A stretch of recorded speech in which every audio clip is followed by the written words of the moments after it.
दोस्तों, आज हम बात करेंगे एक बहुत ज़रूरी कहानी की नेपाली भाषा की और कैसे यह भारत के संविधान की 8वीं अनुसूची 8th शेड्यूल में शामिल हुई। यह सिर्फ भाषा की कहानी नहीं है, यह एक पूरे समाज की पहचान, संघर्ष और बलिदान की कहानी है। आज़ादी के बाद भारत में कई भाषाओं को मान्यता मिली, लेकिन नेपाली बोलने वाले भारतीयों को यह अधिकार नहीं मिला। वे सालों से भारत में रहते थे। दार्जिलिंग, सिक्किम, असम और कई जगहों पर उन्होंने सेना में सेवा की, चाय बागानों में मेहनत की, शिक्षा और समाज में योगदान दिया, लेकिन फिर भी उनकी भाषा को संविधान में जगह नहीं दी गई। यही कारण था कि कई बार नेपाली बोलने वालों को विदेशी कहा जाता था। उनके लिए भाषा की पहचान सिर्फ बोलने तक सीमित नहीं थी, बल्कि यह सम्मान और भारतीय होने का सबूत थी। 1950 के बाद से नेपाली समाज ने शांतिपूर्ण आंदोलन शुरू किए, रैलियां निकाली, हस्ताक्षर अभियान चलाए, नेताओं से मिले, कई लोगों को जेल भी जाना पड़ा, नौकरी से निकाल दिया गया,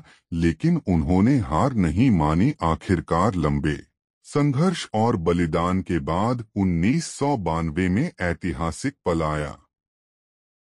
भारतीय संसद ने 71वां संविधान संशोधन पास किया और नेपाली भाषा को आधिकारिक तौर पर संविधान की 8वीं अनुसूची में शामिल कर लिया। इससे नेपाली भाषा को राष्ट्रीय दर्जा मिला। अब इस भाषा में पढ़ाई, साहित्य, सरकारी नौकरी और यहाँ तक कि यूपीएससी परीक्षा में भी विकल्प मिला। सबसे बड़ी बात, नेपाली समाज को सम्मान और बराबरी का दर्जा मिला। तो दोस्तों, नेपाली भाषा का संविधान में शामिल होना सिर्फ कानूनी जीत नहीं थी, यह सालों के संघर्ष, मेहनत और त्याग का नतीजा था। यह हमें सिखाता है कि हर भाषा सिर्फ बोलने का जरिया नहीं होती, बल्कि अपनी संस्कृति, पहचान और इतिहास को संभाल कर रखती है।